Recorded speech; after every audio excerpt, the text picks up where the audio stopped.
Most people wake up every morning already tired. Not physically, mentally. Tired of noise, tired of opinions, tired of chasing goals they never consciously chose.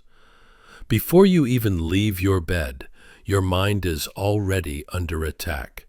Notifications, expectations, comparisons, a silent pressure telling you who you should be, how fast you should move, and what success is supposed to look like. And here's the uncomfortable truth most people never stop to face. It's not that life is too hard. It's that most people have never been taught how to govern themselves. Now imagine this. Imagine waking up with a mind so disciplined that chaos doesn't penetrate it. A sense of purpose so clear that distraction feels irrelevant. A calm so stable that even setbacks sharpen you instead of breaking you. This isn't a fantasy. This was daily life for Marcus Aurelius, the most powerful man on earth and, paradoxically, one of the most inwardly disciplined human beings in history. He ruled an empire. He faced war, betrayal, plague, political pressure, and constant uncertainty. And yet, what survived him was not his power, but his mind. His private writings, never meant for the public, reveal something startling. True discipline is not force. It is alignment. And if you stay with this video until the end, you won't just understand Stoicism intellectually. You'll start seeing your own life differently. Your habits, your resistance, your excuses, your potential. Because Stoicism was never about enduring life. It was about mastering yourself inside it. Most people think discipline is about restriction. Stoics understood it as freedom. Freedom from impulse. Freedom from emotional slavery. Freedom from being controlled by things that don't matter. And that freedom begins with one foundational question. Why are you here? Principle 1. Self-discipline begins with purpose. Marcus Aurelius believed something deeply uncomfortable for the modern mind. If you don't know what you exist to do, discipline will always feel like punishment. In Meditations, he repeatedly reminds himself that every day is an assignment, not a burden, not a random sequence of events, a duty. But not duty in the rigid, joyless sense we often associate with the word. Duty as alignment with nature. For Stoics, living according to nature did not mean living in the woods or rejecting civilization. It meant understanding your role as a rational, social being and acting in accordance with that role. You were born with reason. You were born to contribute.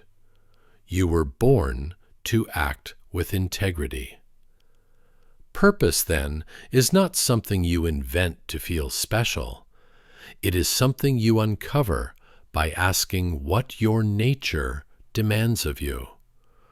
Marcus Aurelius wrote that every morning we should remind ourselves that we were made for cooperation, for action, for contributing to the whole.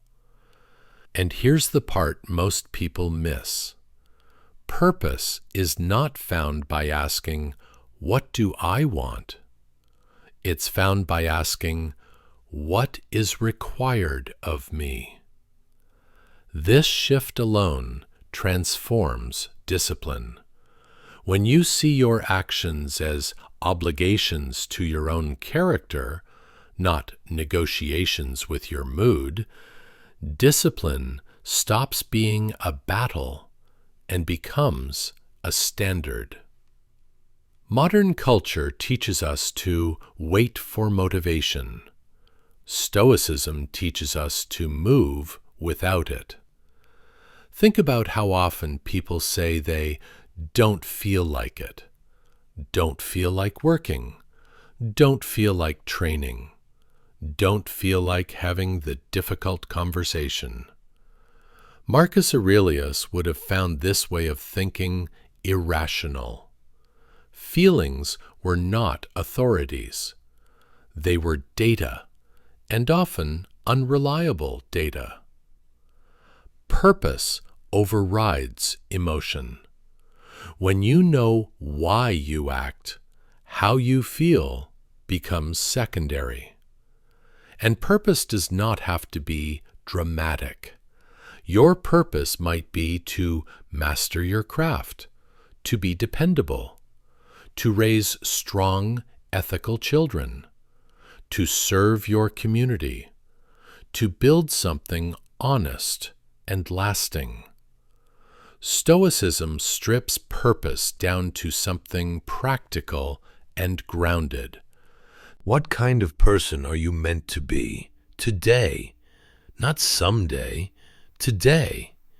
And this is where discipline is born, because when your actions align with your purpose, saying no becomes easier than saying yes. No to distractions, no to habits that weaken you, no to paths that don't serve who you are becoming. Marcus Aurelius practiced daily reflection for this exact reason. Each morning, he prepared himself for the day. Each evening, he reviewed whether he lived in accordance with his role. Not to shame himself, but to correct his course. Ask yourself this tonight. Did I act like the person I claimed to be?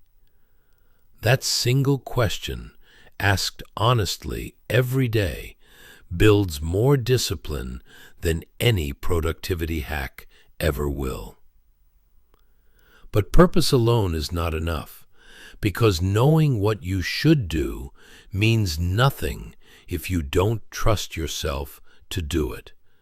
Which leads us to the second principle, Principle 2, count on yourself. Stoicism does not teach isolation, it teaches responsibility.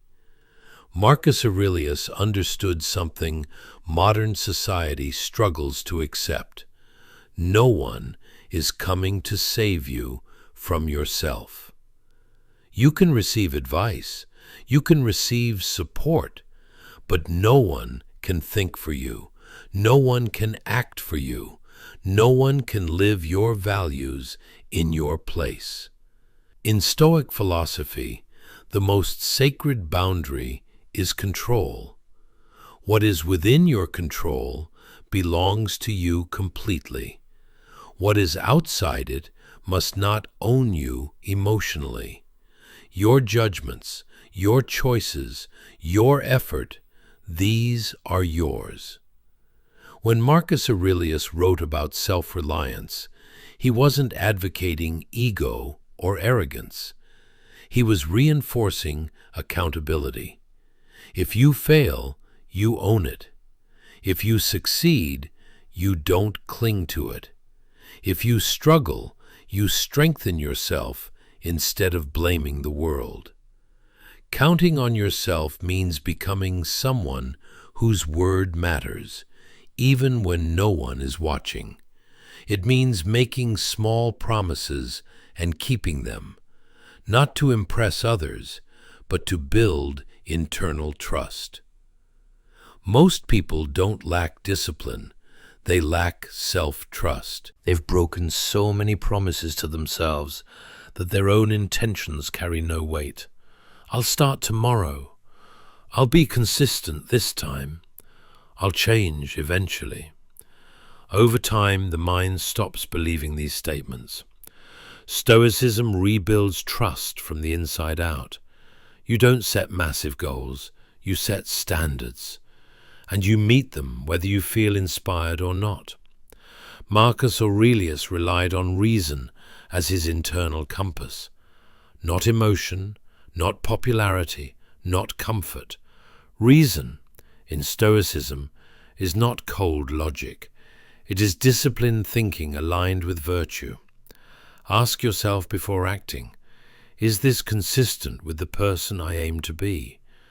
When you begin filtering your decisions through that lens, external validation loses its power. You stop needing permission to live deliberately, and this is essential in a world overflowing with opinions. Social media trains people to outsource their judgment. Stoicism trains you to reclaim it. Counting on yourself means you don't collapse when approval disappears. You don't panic when plans fail. You don't abandon yourself under pressure. You adapt. And adaptation is impossible without discipline. Which brings us to the third principle, one that separates dreamers from practitioners. Principle 3. Show up every day. Marcus Aurelius did not believe in intensity. He believed in consistency. The Stoics understood that character is not revealed in dramatic moments, but in repetitive ones. Who you are is what you do, repeatedly, not once, not when it's convenient, every day. Showing up does not mean heroic effort. It means refusing to disappear from your own life. Doing the work when it's boring, staying present when it's uncomfortable, acting with care when no one is rewarding you for it. Marcus Aurelius wrote that you should not waste time arguing about what a good person is. Be one. That sentence alone dismantles modern procrastination culture. People spend years consuming content about discipline instead of practicing it. Stoicism is brutally practical. You don't need perfect conditions. You need today. And today always comes with something you can do. Showing up every day builds a kind of quiet power. Not loud motivation, not hype, but reliability. This is where most people fail. Not because they lack talent, but because they rely on emotional momentum. They show up when they feel inspired. They disappear when they don't. Stoicism removes emotion from the decision loop. You show up because it is your role, because it is your duty, because it is what a disciplined person does. And here's the paradox. The more consistently you show up, the less effort it takes. Discipline compounds. A single push-up today feels insignificant, but the identity it reinforces is not. Each day you show up, you cast a vote for the person you are becoming. And Marcus Aurelius understood that identity is shaped through action, not intention. You do not become disciplined by wanting to be disciplined. You become disciplined by behaving like someone who is, even when it feels pointless. This is why Stoics emphasize the present moment so intensely. You don't control tomorrow. You don't fix yesterday. You act now. What is in front of you, that is your responsibility. And when you consistently meet that responsibility, something changes. Your confidence becomes grounded. Your emotions stabilize. Your mind becomes quieter. not because life gets easier, but because you get stronger.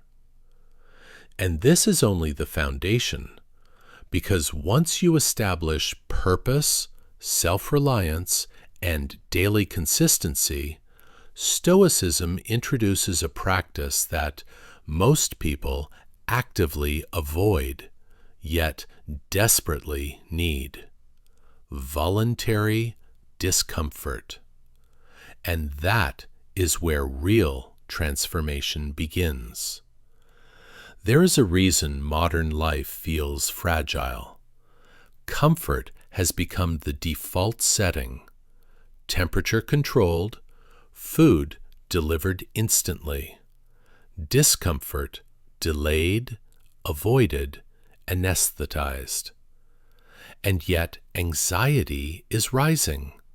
Resilience is falling. Attention is fractured. The Stoics would not be surprised by this. Marcus Aurelius understood something that sounds almost offensive to modern ears. A life without friction weakens the soul. Discipline is not forged in ease, it is forged in resistance. And that is why Stoicism introduces one of its most misunderstood and most powerful practices. Principle 4. Practice voluntary hardship. Voluntary hardship does not mean self-punishment. It means strategic discomfort. Marcus Aurelius believed that by occasionally denying yourself comfort, you remind yourself of something essential. You can endure more than you think. The Stoics practiced this deliberately. They slept on hard surfaces. They ate simple food.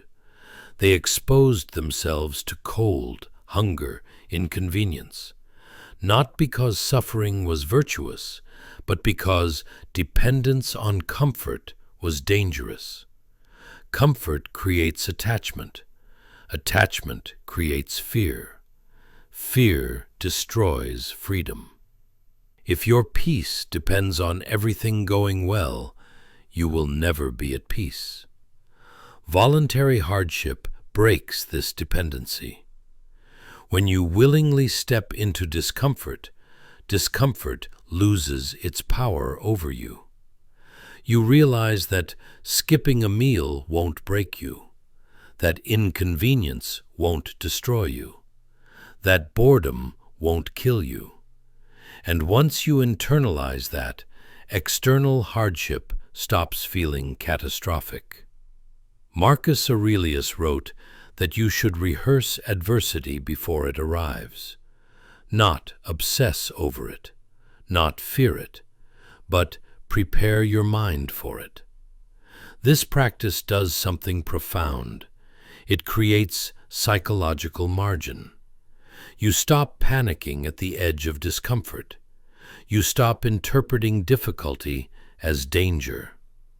Modern psychology now confirms what Stoics observed intuitively.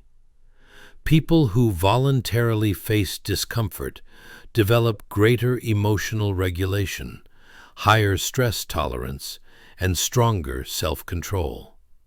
But Stoicism goes deeper than performance benefits. Voluntary hardship recalibrates gratitude. When you occasionally live with less, you appreciate more. A warm shower becomes meaningful. A full meal becomes sufficient. A quiet moment becomes rich. You stop needing excess to feel okay. And this is critical because excess does not create fulfillment. It creates dependency. Marcus Aurelius warned against soft living not because pleasure was evil, but because dependence on pleasure erodes strength. Voluntary hardship restores balance, and it does not require dramatic gestures. You can practice it quietly. Wake up earlier than necessary. Choose simplicity overindulgence. Walk when driving would be easier. Resist the urge to constantly entertain yourself. Each time you do, you send a message to your mind. I am in control. Not my impulses, not my cravings, not my comfort.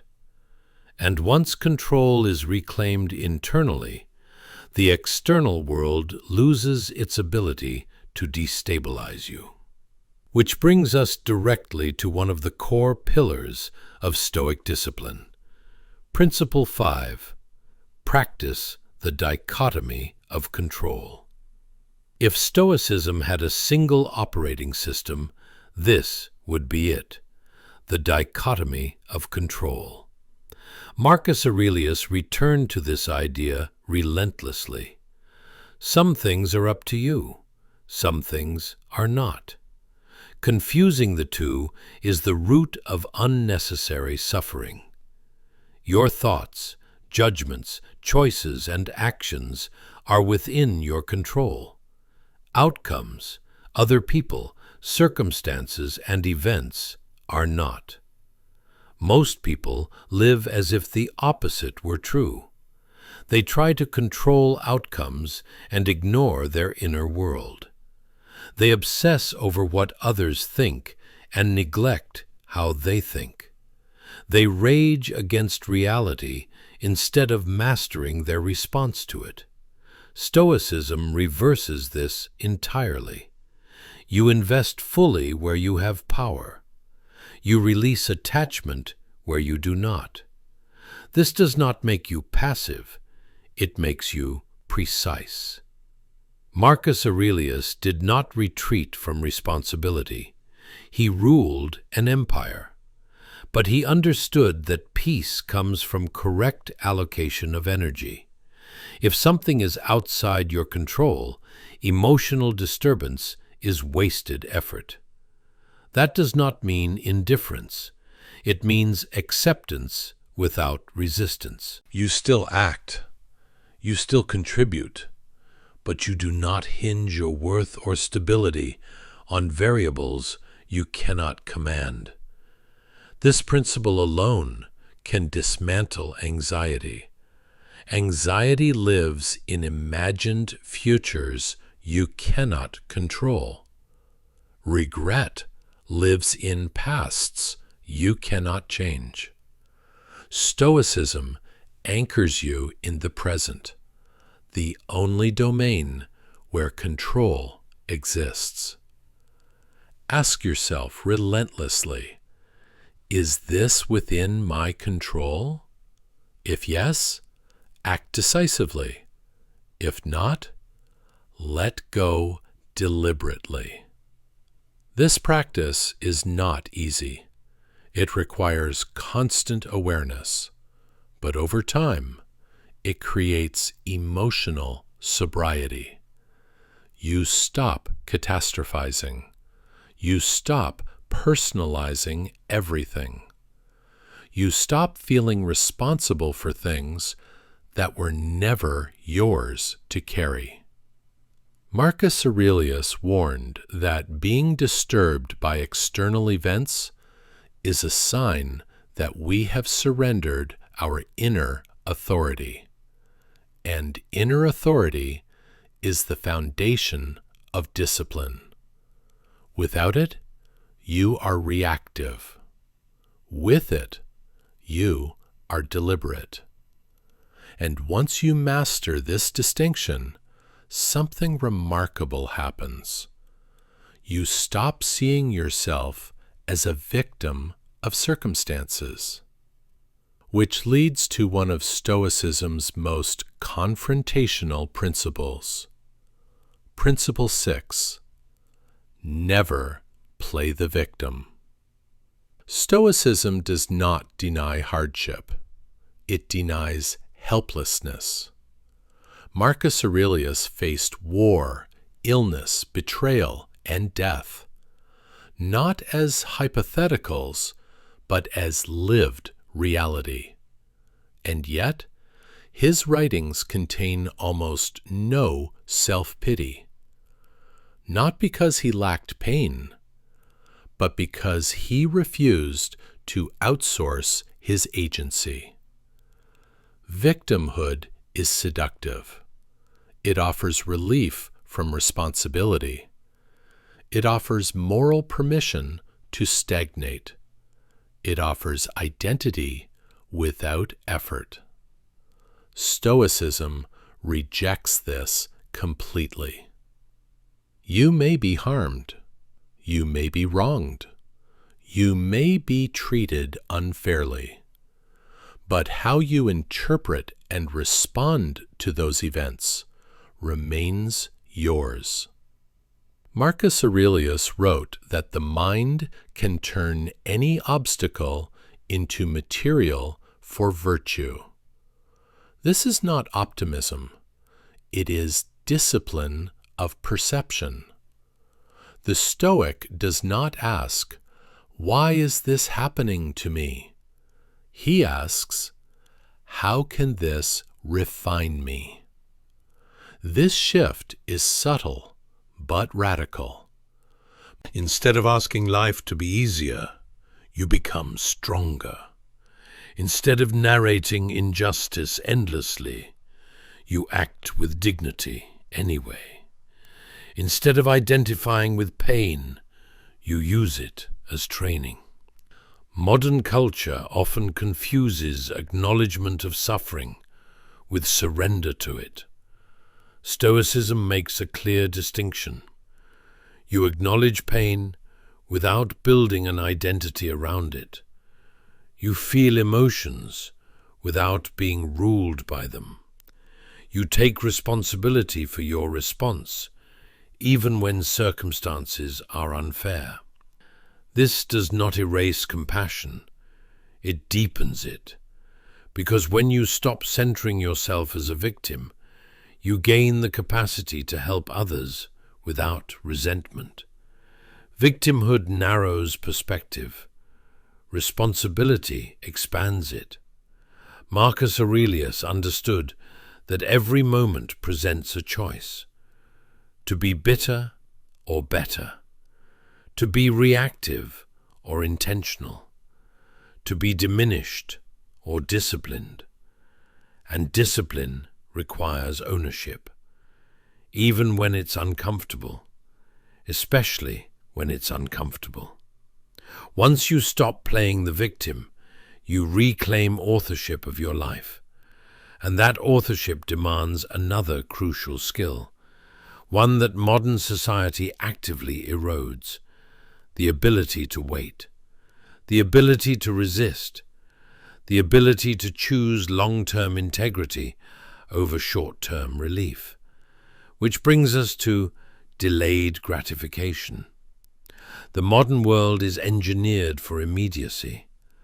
One-click purchases, instant entertainment, endless stimulation on demand. And yet, beneath all this convenience, something essential is eroding: the ability to wait, the ability to choose what matters over what feels good, the ability to say no to yourself. Marcus Aurelius understood that self-discipline is inseparable from freedom. A person who cannot delay gratification is not free. They are managed by impulse. Principle 7. Practice delayed gratification. In Stoic philosophy, pleasure was not the enemy. Dependence on pleasure was. Marcus Aurelius warned himself repeatedly against becoming enslaved to comfort, praise, or sensory relief. Not because enjoyment was immoral, but because it was unreliable. Anything that controls your mood controls you. Delayed gratification, in the Stoic sense, is not about denying pleasure forever. It is about choosing the right pleasure at the right time for the right reason. It is the discipline of preference. You choose long-term coherence over short-term relief.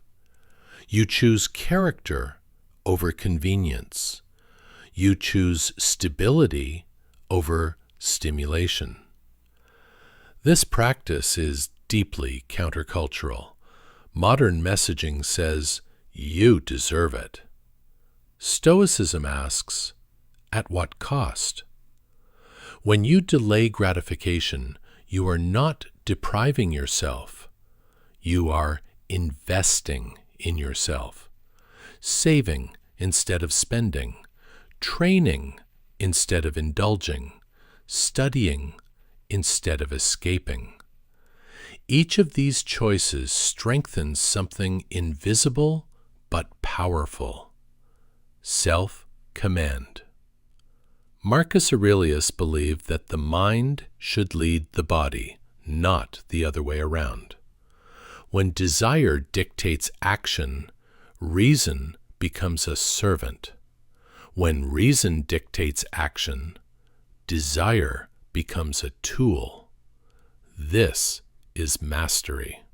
Psychological research now echoes this ancient insight. The ability to delay gratification correlates strongly with long-term success, emotional regulation, physical health, and relational stability. But Stoicism was never about metrics. It was about sovereignty. Delayed gratification trains you to sit with discomfort without immediately neutralizing it. Boredom without distraction, craving without indulgence, restlessness without escape. This builds an inner stillness that is rare and formidable. Most people collapse into distraction at the first hint of unease. The Stoic remains, and from that stillness, clarity emerges. You begin to notice how often impulse tries to negotiate with you. Just this once. You deserve a break. Tomorrow will be better. Marcus Aurelius would respond with silence and action, not out of rigidity, but out of respect for himself.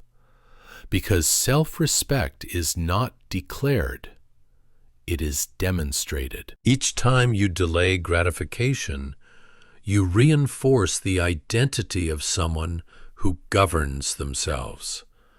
And identity, once established, simplifies discipline. You stop debating every decision. You already know who you are. But even the most disciplined individual faces resistance, not only from within, but from others. Which brings us to another Stoic safeguard. Principle 8. Ignore naysayers. Marcus Aurelius ruled in a world filled with critics, political rivals, philosophical opponents, public scrutiny. Yet his writings reveal an unwavering internal orientation. He did not seek approval. He sought alignment. Stoicism teaches that the opinions of others are external and therefore not authorities. This does not mean arrogance. It means discernment. You listen without obeying. You consider without surrendering. Modern life amplifies noise. Everyone has an opinion. Everyone broadcasts certainty. Everyone critiques from a distance. If you internalize all of it, you will fragment. Marcus Aurelius warned against allowing the judgments of others to disturb your inner equilibrium. Not because criticism is always wrong, but because it is rarely decisive. What matters is whether your actions align with reason and virtue. If they do, external approval is irrelevant. If they do not, external approval is meaningless. Ignoring naysayers requires emotional maturity. You must separate useful feedback from ego-driven noise. Constructive criticism is specific, informed, and aligned with improvement. Naysaying is vague, reactive, and rooted in insecurity. Stoicism teaches you to examine the source. Is this person living in a way you respect? Do they embody the values you aspire to? If not, their opinion carries no weight. This is not dismissal, it is prioritization. Marcus Aurelius wrote that it is foolish to worry about the opinions of people who do not govern their own lives. Attention is a finite resource. Every moment you spend defending yourself to others is a moment you are not building yourself. Ignoring naysayers preserves focus, and focus is discipline in action. This principle is especially critical in a culture obsessed with visibility, likes, shares, metrics. Stoicism cuts through this illusion. It asks a single question: are you acting rightly? If yes, continue. If not, correct yourself quietly. No performance required. But Stoicism does not stop at internal defense. It also emphasizes positive modeling, learning not only from books, but from lives. Principle 9. Find wise people to emulate. Marcus Aurelius filled his meditations with acknowledgments. He thanked teachers, mentors, family members, and historical figures for the virtues they embodied: patience, discipline, justice, humility. For Stoics, wisdom was not abstract. It was observable. They believed that character is contagious. You become like what you admire, which is why choosing who you emulate is one of the most important decisions you make. Emulation is not imitation. You do not copy someone's personality, habits, or circumstances. You study their principles. How do they respond under pressure? How do they treat others when there is nothing to gain? How do they behave when no one is watching? Marcus Aurelius believed that surrounding yourself, mentally or physically, with examples of virtue strengthens your own. This is as true today as it was in ancient Rome. Who you follow, who you listen to, who you elevate. These choices shape your internal standards.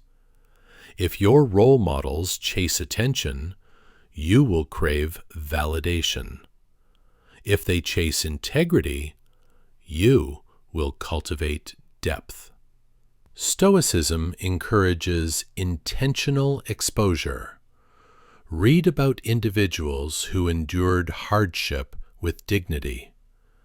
Study leaders who exercised restraint. Observe people who act consistently, not performatively. This creates an internal counsel. When faced with a decision, you ask, what would a wise person do here? Not because you lack agency, but because wisdom often precedes experience. Over time, this practice internalizes. You no longer need external models. You become one.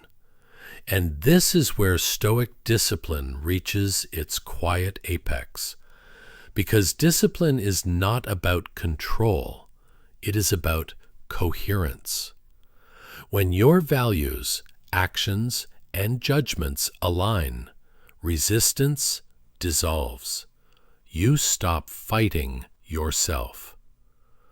And yet, Stoicism insists on one final, essential practice, a daily ritual that ensures all others remain alive and honest. At the end of the day, when the noise finally fades, when the world stops asking things of you, there is one conversation you cannot escape: the conversation with yourself. Marcus Aurelius believed that this moment, quiet, honest, unguarded, was the most important moment of the entire day. Not the victories, not the failures, but the reckoning. Principle 10. Honestly review your day. This practice is not about judgment. It is about clarity. The Stoics understood that without reflection, discipline decays into routine, and routine eventually becomes empty. Reflection restores meaning. Marcus Aurelius used his private writings not as a diary, but as a mirror. He asked himself difficult questions. Did I act according to reason today? Did I allow impulse to overrule judgment? Did I treat others with justice and restraint? Did I waste energy on things outside my control? This was not self-criticism. It was self-calibration. He did not punish himself for mistakes. He corrected course. This distinction is essential. Modern culture often confuses accountability with self-attack. Stoicism rejects that confusion. You are not here to condemn yourself.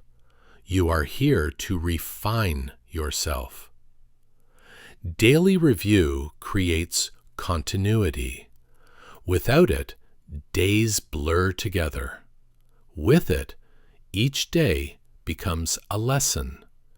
You begin to see patterns, where you lose discipline, where emotion hijacks judgment, where ego disguises itself as principle. And just as importantly, you notice progress. Moments where you paused instead of reacting. Moments where you chose restraint over indulgence.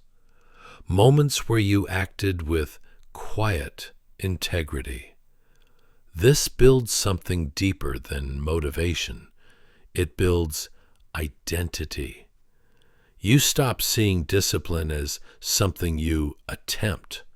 You begin seeing it as something you practice. Every day becomes a rehearsal for the person you are becoming. Marcus Aurelius believed that a life without examination drifts toward chaos, not dramatically, but gradually. A small compromise today, a rationalization tomorrow, a habit formed unconsciously. Daily reflection interrupts that drift. It returns authorship to you. And this is where all Stoic principles converge. Purpose gives direction. Self-reliance builds trust. Consistency creates momentum. Voluntary hardship builds resilience. The dichotomy of control restores peace. Rejecting victimhood restores agency. Delayed gratification restores freedom.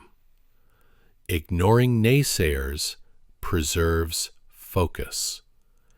Emulating wisdom raises standards. Reflection integrates everything. This is not self-help. It is self-governance. And self-governance is rare. Most people live reactively.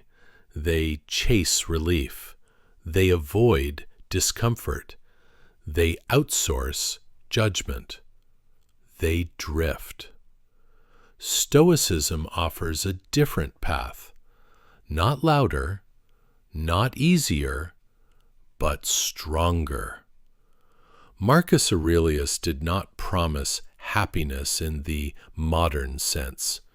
He promised dignity, the ability to face reality without flinching, the ability to act without being ruled by emotion, the ability to remain coherent in a fragmented world. This is why his words still resonate, not because they are comforting, but because they are stabilizing. In a world that constantly demands your attention, Stoicism teaches you how to reclaim it. In a culture that rewards impulse, Stoicism teaches you restraint.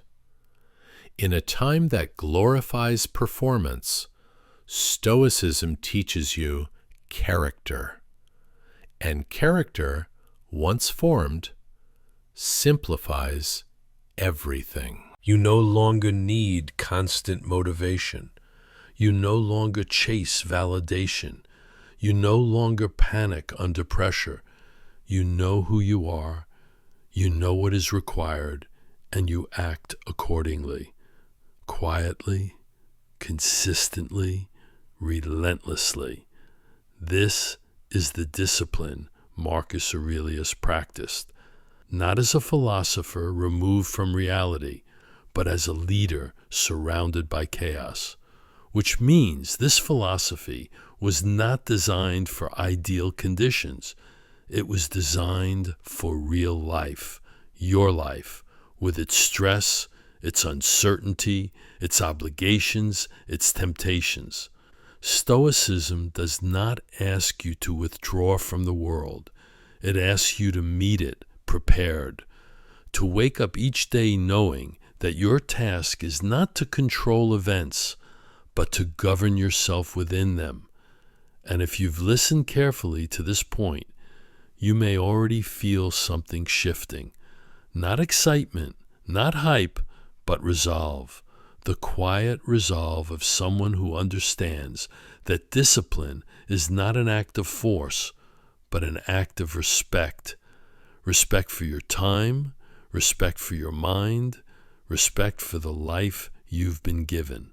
And here is where this journey turns outward. If this reflection has sharpened your thinking, if it has given language to ideas you've sensed but never articulated, then consider this. Wisdom becomes stronger when it is shared deliberately, not broadcast to everyone, but offered to someone who is ready, someone you respect, someone who thinks deeply, someone who would value a conversation sparked by these ideas.